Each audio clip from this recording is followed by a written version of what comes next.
லட்சக்கண்கள் உறங்கியிருக்க சில ஆயிரம் கண்கள் விழித்திருக்குது. அதுதான் நம்முடைய காவல்துறை, தமிழக காவல்துறை. உண்மையாகவே அவங்களுக்கு ஒரு சல்யூட் கொடுக்கணும். ஆனா இன்னைக்கு அப்படி நடக்குதா அப்படின்னு பாத்தீங்கன்னா, 2 நாட்களாவே சொல்லிட்டு வரேன், முதலமைச்சருக்கு ஐயா ஸ்டாலின் ஐயா அவர்களுக்கு செய்கின்ற சென்னை மாநகர காவல்துறை துரோகத்தை தான் நான் வெளிப்படையா நீங்க பேசணும். நான் எப்பவுமே தெளிவாக சொல்லுவேன். ஏன்னா நான் சட்ட போராட்டம் பண்ணக்கூடியவன். சும்மா போற வழியில ஏதோ ஒருத்தர் குறை சொல்லணும்னு சொல்ல வேண்டிய அவசியம் எனக்கு எப்பவும் ஏற்படும். நம்முடைய தமிழக முதலமைச்சர் ஐயா ஸ்டாலின் அவர்களை பற்றி மிக தரைக்குறைவான வார்த்தைகளை எதிர்கட்சி தலைவர்கிட்ட ரகசியங்களை மட்டும், அதாவது இந்த வார்த்தை தனிப்பட்ட வன்மத்தை மட்டும் இல்லாம அதன் விளைவுல தான் நான் தெளிவாக சொன்னேன். சீட் நம்பர் சொல்லிட்டேன், எவிடன்ஸ் இல்லாமலாம் சொல்ல மாட்டேன். எப்பவுமே புரிஞ்சுக்கங்க. சீட் நம்பர் என்ன, பிளைட் நம்பர் என்ன, என்னைக்கு டேட்டு, மிக தெளிவாக சொல்லிட்டேன். இப்போ சென்னை மாநகர காவல் ஆணையர் எடப்பாடி பழனிசாமி பேசிய பேச்சுக்கள் கொஞ்சம் நஞ்சமல்ல, அரசியல் ரகசியம். அதாவது முக்கியமாக காவல்துறை ரகசியங்கள், மற்ற சம்பவங்கள், அரசு ஆவணங்கள் எல்லாத்தையுமே சில ரகசியங்கள் போட்டு உடைச்சிட்டாங்க. ஐயா நீங்க தான் முதலமைச்சர் அருண் அவர்கள் சொல்லிட்டார். நீங்க தான் அடுத்த முதலமைச்சர், அவருக்கு ஒன்றும் தெரியாது, ஐயாவுக்கு செய்ய வேண்டிய அத்தனை சலுகைகளும் நான் கண்டிப்பா செஞ்சு கொடுப்பேன் அப்படின்னு ஒரு அப்பட்டமான ஒரு பொய்யை அவர் சொல்லி, அது காரணம் என்னன்னு கேட்டீங்கன்னா, அவருக்கு தனிப்பட்ட ஒரு வன்மம் இருக்கு சென்னை மாநகர காவல்துறை ஆணையர் அருண் அவர்களுக்கு. சில அதிகாரிகள் நம்பிதாங்க இந்த அரசாங்கத்தை ஒப்படைக்கிறாரு. இன்னைக்கு அமெரிக்கா போனா கூட இவங்க நம்பி ஒப்படைச்சு போறாரு. ஆனா இன்னைக்கு இந்த அதிகாரிகள் யாருமே ஐயா ஸ்டாலின் அவர்களுக்கு, நம்ம தமிழக முதலமைச்சர் அவர்களுக்கு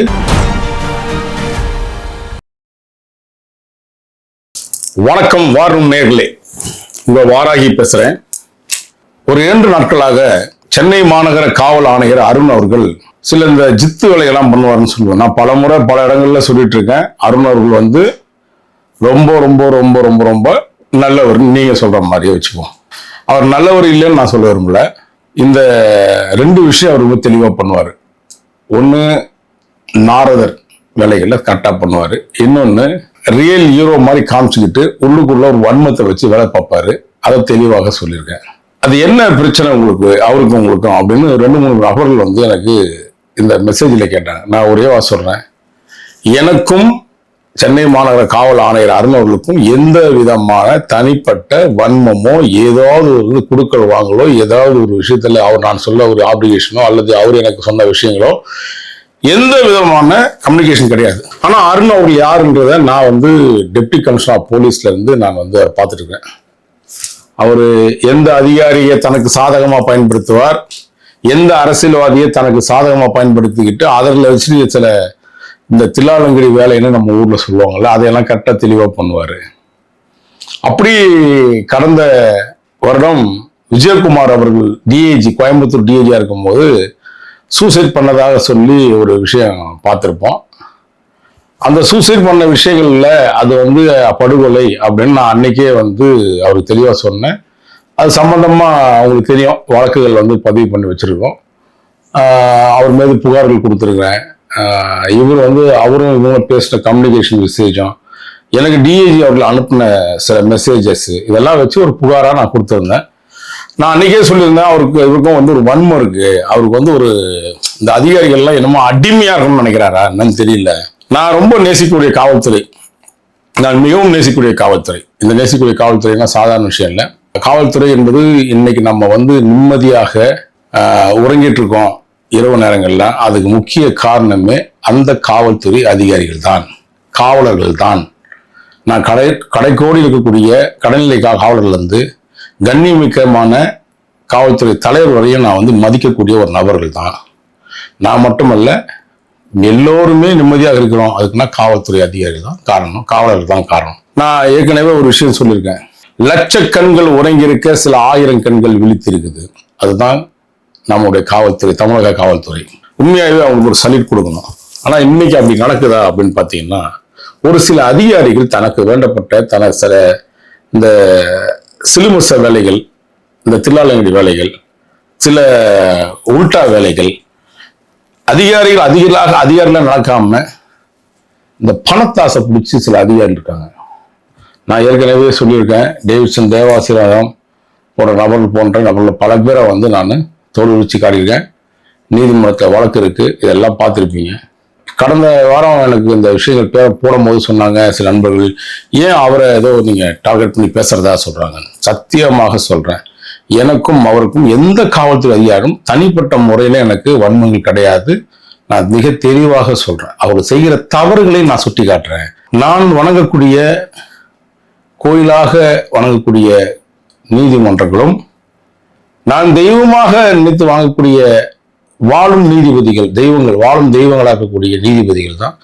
நான் அதை நம்பி மட்டுமே இன்னைக்கு நான் இருக்கேன். ஏன்னா சாமானியர்களுக்கு பல தீர்ப்புகள் ஒரு விடிவெளியா கடவுளா இன்னைக்கு எங்க நீதித்துறையை பார்க்குறாங்க. நம்ம நீதிபதிகளை ஏன் சொல்றேன்னா, உதாரணத்துக்கு 2 அமைச்சர்கள், திமுகவில் உள்ள அமைச்சர்கள், சாத்தூர் ராமச்சந்திரன், KKSR ராமச்சந்திரன், அடுத்ததாக பார்த்தீங்கன்னா தங்கம் தென்னரசு, இது போன்ற நபர்கள் எல்லாம் அதிகப்படியான சொத்துக்கள் சேர்த்து சம்பந்தப்பட்ட விஷயங்கள்ல தனக்கு அதிமுக காலத்தில் அந்த வழக்கு தொடுக்கப்பட்டாலும் சில அதிகாரிகள் அவர்களுக்கு சாதகமாக பணிபுரிகிறாங்க.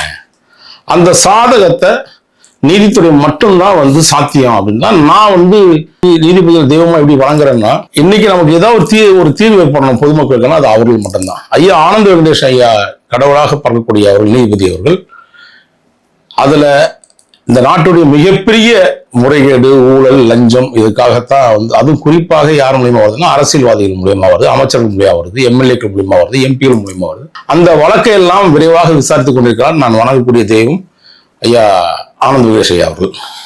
இதன் அடிப்படையில் நான் அதுதான் சொன்னேன், எனக்கு எந்த விதமான காழ்ப்புணர்ச்சி கிடையாது. இது போன்ற அதிகாரிகளுடைய உண்மை முகத்தை வெளியில சமுதாயத்துக்கு கொண்டு வரணும், மக்களுக்கு கொண்டு வரணும் நோக்கமே தவிர வேற எந்த விதமான தனிப்பட்ட வன்மங்கள் எனக்கு இருக்க வாய்ப்பு இல்லை. அப்படி அருண் அவர்கள் பல நேரங்கள் பல விஷயங்கள் நான் இப்போ உடைச்சு பேசினா நல்லா இருக்காது, நாளைக்கு நீதிமன்றத்தில் இருக்கக்கூடிய விஷயங்கள்ல நம்ம வெளிப்படையா பேச வேண்டாம்னாலதான் இப்போ நான் ஒரு சில விஷயங்கள் மட்டும் சொல்றேன். அரசு அதிகாரிகள் எப்பவுமே அரசாங்கத்துக்கு விசுவாசமா இருக்கணும். இன்னும் சொல்ல போனா பொதுமக்கள் வாக்களித்த வாக்காளராகிய பொதுமக்களுக்கு, இந்திய குடிமக்களுக்கு அவர்கள் விசுவாசமாக இருக்கணும். இரண்டாவதாகத்தான் அரசு அட்மினிஸ்ட்ரேஷனை பார்க்கணும். ஆனா இன்னைக்கு சில அதிகாரிகள் பண்ணோட தப்பு அரசாங்கத்துக்கே ஒரு கெட்ட பேரை உருவாக்குது. ஏன் பொதுமக்கள்கிட்ட ஒரு நல்ல பேர் கூட உருவாகல? நான் சமீபத்தில் சொன்னேன், அவர் சென்னை மாநகர காவலர் பொறுப்பேற்றதுக்கு அப்புறம் மிகப்பெரிய ஒரு மோசமான செயல்பட பண்றாரு. அதுவும் ஆம்ஸ்ட்ராங் கொலை வழக்குல நான் சொல்றேன், ஆம்ஸ்ட்ராங் கொலை வழக்கு இன்னைக்கு வரையும் உண்மை குற்றவாளிகள் உறுதியாக பிடிக்க முடியலன்னு நான் எப்பவுமே சொல்லுவேன். இந்த ஒரு 3 நாட்கள் முன்னாடி சொன்னார், 4 நாட்கள் முன்னாடி சொன்னாரு, நான் சார்ஜ் ஷீட்டை 2-3 நாட்கள் போட்டுருவோம், 2-3 அக்யூஸ்டை பிடிக்க வேண்டியிருந்தாரு. நிச்சயமா சத்தியம் பண்ணி சொல்றேன், அவரால் முடியாது. அதை இன்னைக்கு தமிழக அரசு மிக தெளிவாக அதையும் எடுத்துக்கிட்டாங்க. அதையெல்லாம் தாண்டி நான் எதுக்கு பதிவு பண்றேன்னா, 2 நாட்களாகவே சொல்லிட்டு வரேன், முதலமைச்சருக்கு ஐயா ஸ்டாலின் ஐயா அவர்களுக்கு செய்கின்ற சென்னை மாநகர காவல்துறை துரோகத்தை தான் நான் வெளிப்படையா இன்னைக்கு பேசணும். நான் எப்பவுமே தெளிவாக சொல்லுவேன். ஏன்னா நான் சட்ட போராட்டம் பண்ணக்கூடியவன். சும்மா போற வழியில ஏதோ ஒருத்தர் குறை சொல்லணும் சொல்ல வேண்டிய அவசியம் எனக்கு எப்பவும் ஏற்படக்கூடாது. 2வது, நம்ம சட்டத்துக்கு முன்பாக எப்பவுமே கட்டுப்பட்டு இருக்கணும் அப்படின்னு மிக தெளிவாக இருப்பேன். நான் ஆதாரங்களவே சொல்றேன். இன்னைக்கு என்னால் எழுதிக்கிங்க, முதலமைச்சர் காலத்துக்கு போகணும், உளவுத்துறைக்கு போகணும் நான் விரும்புறதுக்காக தான் சொல்றேன். கடந்த ஆகஸ்ட் 19ஆம் தேதி flight number 7678 19th October seat number 2A Edappadi Palaniswami, இன்னைக்கு எதிர்கட்சி தலைவராகக்கூடிய பழனிசாமி அவர்கள் அங்க சென்னையிலிருந்து சேலத்துக்கு பயணம் பெறுகிறார். அந்த பிளைட்ல இவரோட சீட் நம்பர் 20A. 2வதாக அந்த சென்னை மாநகர காவல் ஆணையர் அருண் அவர்கள் அதே பிளைட்ல 7678ல 19th ஆகஸ்ட்ல அவரும் பயணம் பண்றாரு. அவருடைய சீட் நம்பர் என்னன்னா 20F. நான் எடப்பாடி பழனிசாமியோட ஃபிளைட் நம்பர் என்ன சொன்னேன், 20A, இவரு 20F. அந்த உங்களுக்கு தெரியும், சேலம் ஃபிளைட்ல 4 சீட்டு தான் அதிகபட்சமாக இருக்கும். ஒரு பக்கம் பார்த்தீங்கன்னா ஒரு சிங்கிள் சீட் தான், இங்க 3 சீட் இருக்கும். ஸோ ABCD இவர் வந்துச்சுங்களா. அடுத்து இவர் F.